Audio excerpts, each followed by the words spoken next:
You can see. So this is a little American alligator. It's not a crocodile. Okay, here we go. Here's a couple more. In fact, one of them just flew.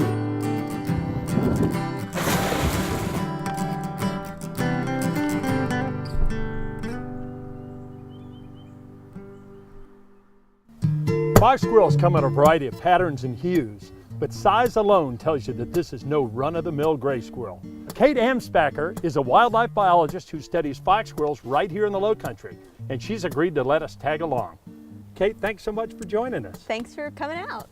So these are really charismatic little animals for sure, but why do you study them? Well, they're a species of conservation concern at this point.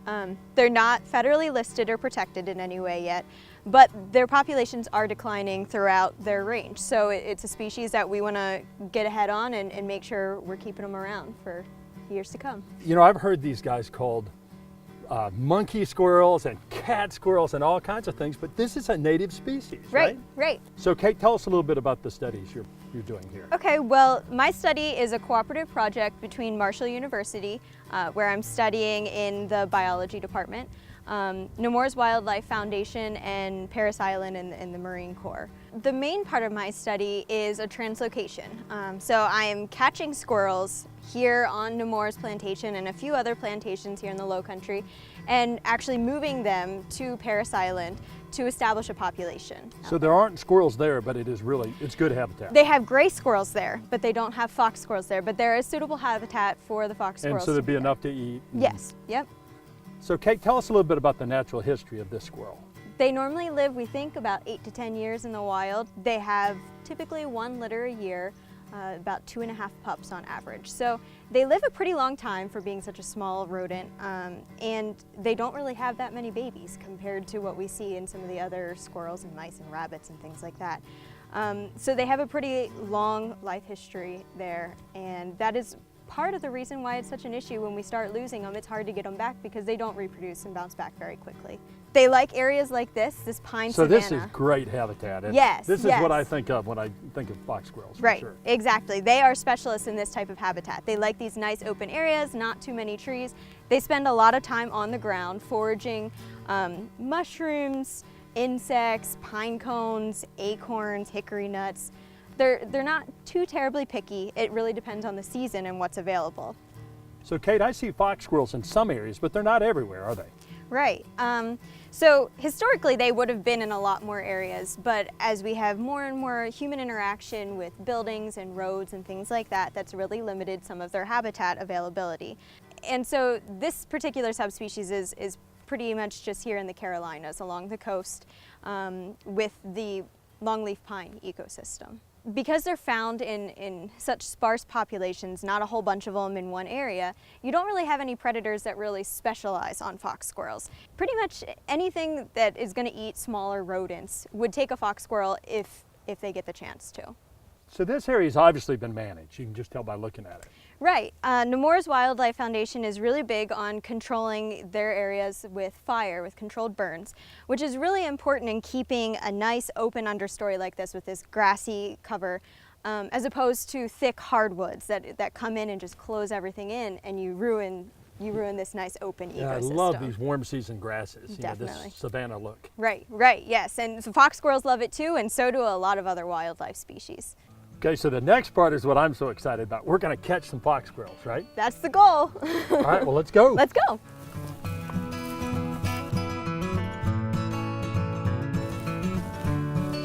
And doesn't look like there's anything in it. Yeah, the door's open here, so we can go ahead and take this lid off and we can look at how the trap actually works on the Okay, inside. cool. I noticed the delicious pecans in there. Yeah, so we use the pecans because they're pretty specific to squirrels. That helps keep us away from all the coons and opossums and everything else that might decide to try to get in here. If we catch a squirrel, the squirrel would come in over here through the door and come back in here, smell the pecans, want these back here in the back, and step on this treadle that we have here. That trips the door. We've got a little bit of an opening back here with this wire so that they can still, you know, get some fresh air and everything. It doesn't get too hot in here. But this really helps keep them from being too afraid from predators and causing extra stress when they're here in these traps. All right, well, let's put this one back together and then we'll go check another one. Okay. think we've got one Yeah, in I here. think you're right. Oh, it's a good Oh, spot yeah. for right next to this live oak tree. Yeah. All right, let me go get my stuff and we'll get him out. Okay. Got everything we need. I see the here. gloves, so those are important, right? Yeah, definitely very important. These guys have some nice jaw power. You don't want to get bit. All right, so I'm gonna open up the door here. Okay, so now let's pick this up and tilt it out and see if we can't get him to run out of here. Can you see in the back of there? Yep, he's facing me. Can you blow on him?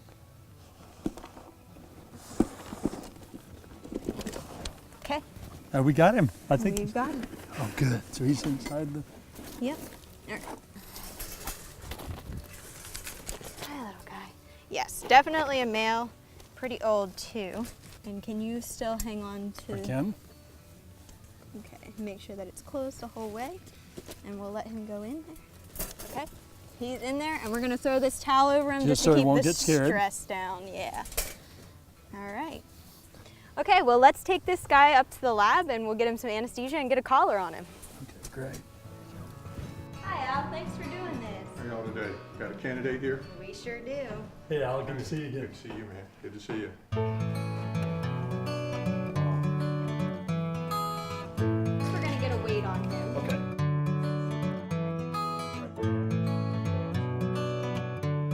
Okay. So we're gonna go ahead and put this collar right here around his neck. You know, it's not like if this guy wasn't asleep, you could handle him like this. But No way. it's so impressive. I mean, look at the tail. Very impressive. Oh yeah, very Long, nice fluffy bushy tail. tails. And of course, big rodent teeth. Mm-hmm. Very, very impressive claws. Yeah. God, Definitely. they're remarkable animals, and they're so big compared to other squirrels. Yes.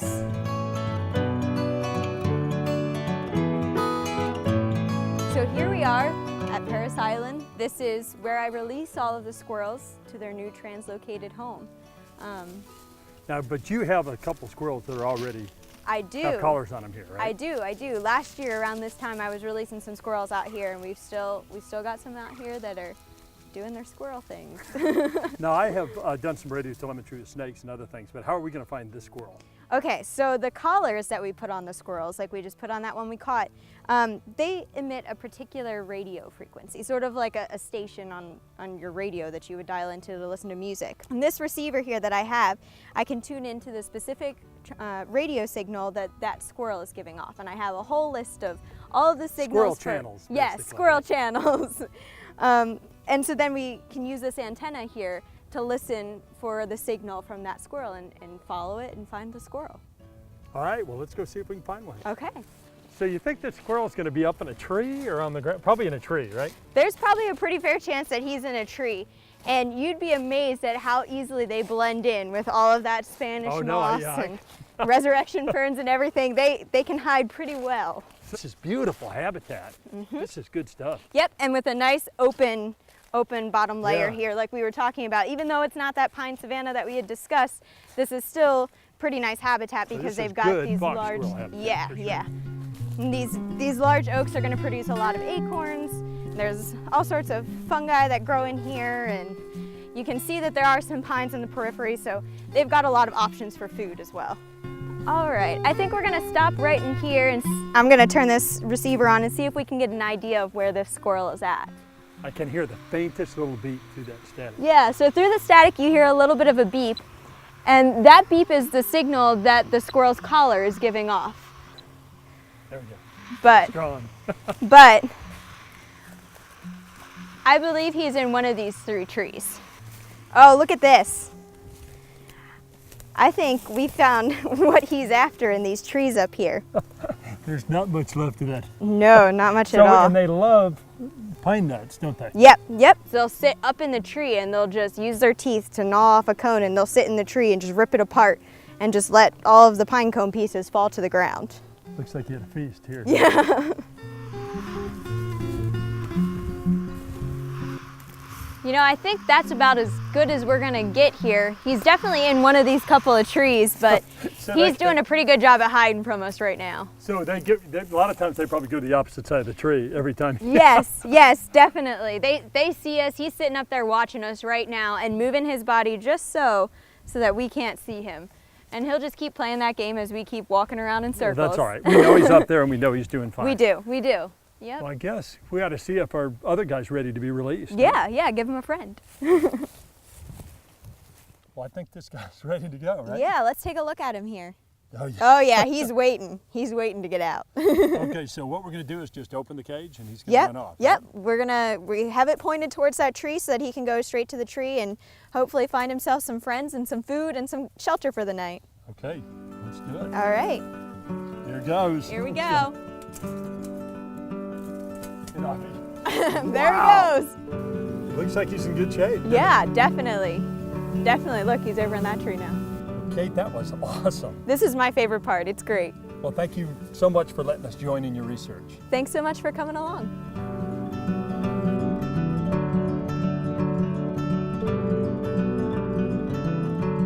This is Bo Bauer, and he's a wildlife biologist at Nemours Wildlife Foundation. Bo, this is some incredible place. I know, isn't it? It's fascinating out here. So how big is Nemours? Nemours Plantation is about 9,800 acres. It's almost 10,000 acres. And we're situated here on the northern end of Beaufort County along the Combahee River, which we're looking out at right now.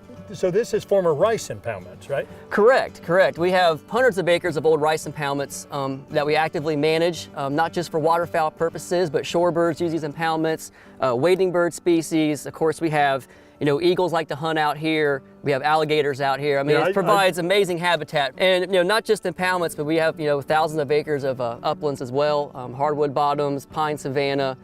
We have some tupelo swamp on the property. It's a great matrix of habitat types on this property.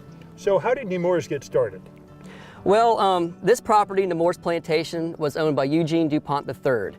Mr. DuPont passed away in 1995. He had it set up in his will to establish a 501c3 nonprofit organization to overtake ownership of the property and take care of it. And that's how we came about as Nemours Wildlife Foundation. Aside from just taking care of this beautiful piece of property, we also have a robust research program here for scientific investigations for wildlife and wildlife habitat. Bo, I know you work with aquatic invertebrates here, but what other sorts of research projects are going on now? We have a multitude of research projects ongoing right now. We just wrapped up a 4-year study on wild turkey nesting and brood rearing habitat. Right. We have graduate students here from Clemson University and Marshall University. We have the Clemson students working with black-bellied whistling duck movements and a competition of wood duck box use. The Marshall students are doing fox squirrel translocations and population restorations, and eastern diamondback rattlesnake translocations. Really exciting research. Myself, I'm working on aquatic invertebrates right now in these old rice fields. We have another Clemson student that's going to be working on submerged aquatics in these old rice fields as well. And my project and his will go hand in hand with starting to develop some biomass estimates of some of the nutritional carrying capacity. You're talking about some of the stuff that the waterfowl is going to feed on. Exactly, but especially for invertebrates, that's an important food source for shorebirds as well that use this kind of habitat as migratory stopovers. We also have long-term monitoring of pine savanna restoration, the avian response and plant community responses to some of the restoration projects we're doing out here. So just a lot going on here, and it's great to be able to do it. And the Nemours Plantation is just a wonderful laboratory to conduct all these investigations on. So, Bo, you're also working with an endangered species here, right? Correct. We just started relocating red cockaded woodpeckers to this property. They've been extirpated from the Ace Basin for quite some time. Nemours Plantation, a few neighboring plantations, and a DNR property have just now got on board, and we're able to receive birds from other places around the state and start restoring those populations in the Ace Basin. And you're actually putting in those artificial nest cavities, Yes, right? we are using artificial nest cavities, and we're bringing in birds, usually from, they're called salvage birds from safe harbor properties that are enrolled in the program. They have an endangered species, and they're getting ready to develop. Fish and Wildlife Service will go collect those birds and move them somewhere else. Right, and I know you have some really good habitat for red cockaded woodpeckers. We do. We're really proud of that here. Mature pine trees and such. Yes, and we were maintaining that savanna ecosystem with prescribed fire and keeping an open understory and the native warm season grasses that those birds prefer. Well, one of my biggest interests is environmental education. I know you do some of that here. Yes, we do. We do host a few groups every year to come onto the property. We give tours, talk about conservation in the Ace Basin, land ethic, some of the research projects we have going on here. And these groups range from grade school kids to low country master naturalist courses, but this is not an open to the public property due to the fact that there is research going on. Now, Bo, I realize this is a big job managing this much property. So It is. How does that work? Well, since we're a nonprofit organization, we are run by a board of directors. They're a great group of people. They're really involved and enthusiastic of what we're doing out here. The foundation itself has a president and CEO, Dr. Ernie Wiggers. And other than that, I'm the staff biologist here, and we have 3 full-time land managers that take. That's a lot of land. It's a lot of land. Small staff. Yeah, it is. But everybody does a great job here, and you have to love the place, and we do love this place, and it's just it's a labor of love.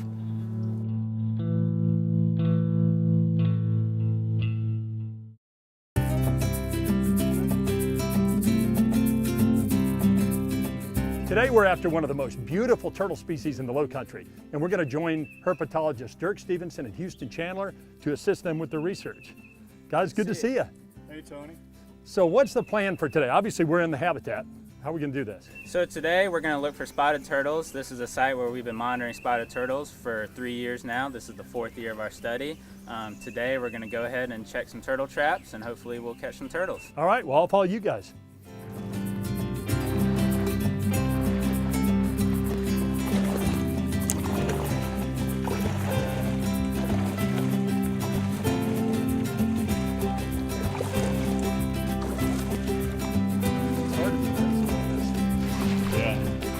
Tony, I've got a trap right here. Let's see what we got. Man, it is really slick in here. Here we go.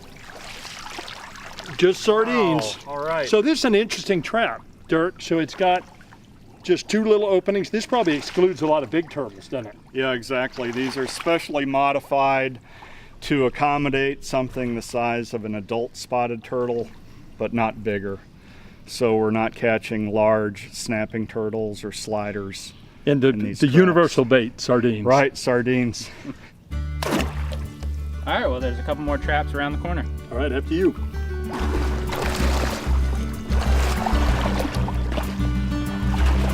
Dirk, looks like some beavers have moved in here. Check it out. Tony, there's another trap right here that you can check. Well, this is a beaver dam, isn't it? Looks like have some ditches here, and this is great habitat. Oh, there we go. Look at that. Hey. So this is what we're after, spotted turtle, huh? All right. Yeah, and they're gorgeous. Like a boy. So it's a male, right? Scooped Yep. out plastron. Right. What do you think, Dirk? Good looking. Beautiful. That's an adult male. You know, they really are gorgeous, aren't they? Oh, this turtle has an interesting history. Houston can tell you more. So do you know this turtle? Yeah, we know this Well, turtle. so what's his name yeah. or what's his mark?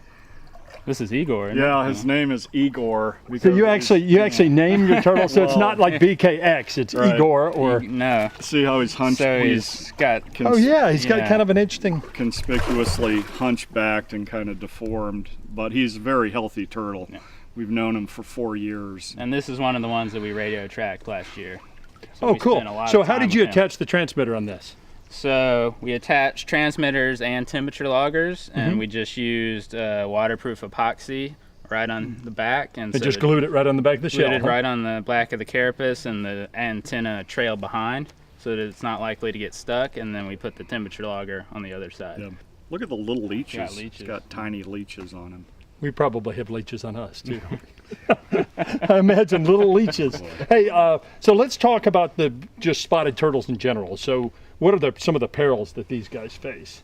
Well, these are, this is the second smallest turtle in the whole eastern United States. Of our 50 turtle species, only the bog turtle is smaller. And these guys have really taken a pounding and decline due to development, loss of habitat. They get hit crossing roads. They've also been over-collected Right. in parts of their range to the profound detriment of some populations. And this is primarily for the pet trade, right? Right. The reality is we don't need to be Yeah. collecting them and selling them as pets. That's for sure. Yeah. In terms of the spots, You can see why they're very, very bright, beautiful turtle in your hand. But if you put this guy down in the water with tannins and dappled sunlight, it blends in beautifully, right? Yeah, they're very hard to see when they're in the water, and they're very good at kind of burrowing down right on top of the leaf litter where you can't see them. So what have you guys learned from radio tracking these turtles? So over a 9-month period, we followed about 30 of these turtles around. We learned that they generally stay in a very small area. They don't move a lot. A few turtles occasionally would move long distances. But So like what's a long distance? occasionally we got a couple 100-meter movements, but that was rare. In general, they tend to hang out in the same place over and over with very short 5-meter movements. So Dirk, why is the Orion Society interested in spotted turtles? Yeah, that's a great question. Well, the spotted turtle is a focal species of our freshwater turtle conservation initiative, Tony.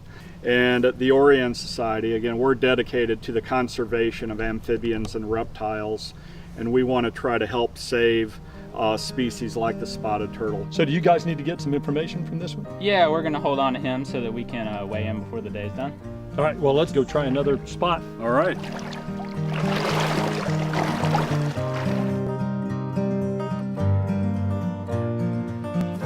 Tony, we've got another trap we haven't checked yet right here. All right, let's get this one. Yeah. So we still want to wade one up. You can't we pass can. up a trap. Right.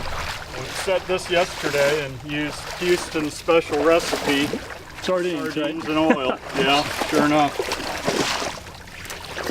All right, wow, 2 of them. Hey, that'll work. All right, let's get these out. Yeah. This is a male that we've captured before. Oh, look at the spots, Tony. Yeah, look how big they are. So This is a... So when these guys hatch out, does the orientation of the spots change as they grow? Yeah, when they hatch, they have one yellow polka dot per scoot, and over time they develop spread more out. spots. That's a beaut right there. And this is a big spotted turtle. So they're both males, right? Yep. Yep, both scooped out plastic. When did these guys mate? And they aggregate right now. So They- I'll bet sometimes if you get a female in the trap, you end up seeing a lot of males. Yeah, we that come in. have 3 males and 1 female in the trap. I remember I was doing some spotted turtles trapping in the past, and we actually used decoys. We used little clay models. Yeah, did that work? It did. It worked quite well. Really? You know, we also used bait. So it was kind of They were coming to the bait, but the clay decoys seemed to work for sure. So we can let these guys go? Yep, I Yeah. think we're done with them. All right. Yeah. Good to see you. Okay, guys, I want to catch one by waiting. Yeah, it's about time.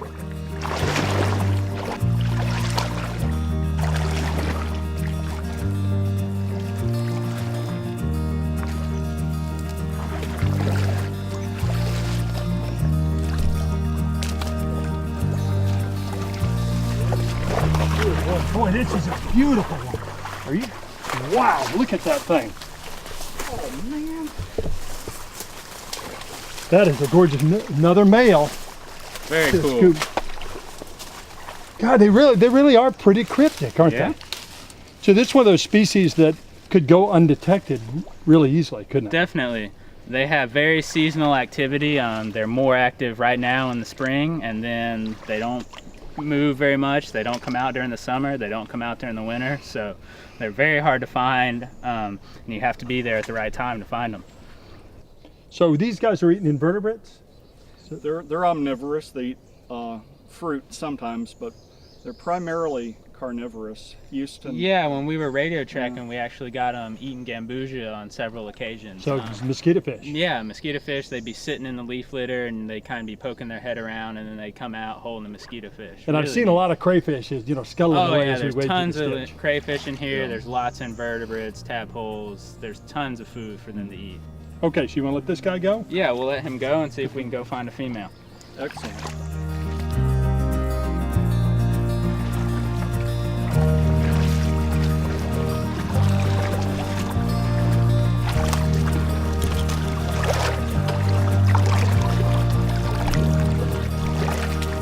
Oh, there's one.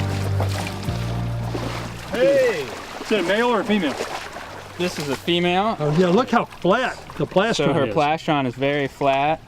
She's a little chunkier and weightier than the males. So what's the typical clutch size in these guys? 1 to 3. Spotted wow. turtles do not lay many eggs. And just one clutch per year? Sometimes 2, but often just 1. Yeah, so Boy, that's not a lot of no, reproductive output, is it? no, That's, it's not. But they so- live a long time. she can be on the landscape for many, many decades. And as old as us, Tony. And the hatchlings, what, are about this big around or something? Yeah, like a $50. So probably the mortality happens when they're little. Right, to the eggs and the youngins. Yeah. Yeah.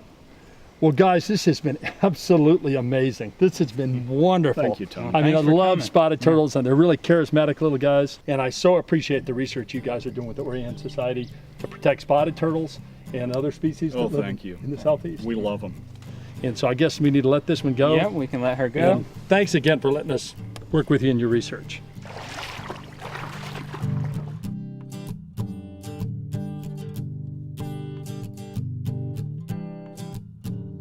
We are so lucky to live in a part of the world with so many different types of living things. And it's really good that we have conservationists to take care of them. Thanks for joining us on Coastal Kingdom.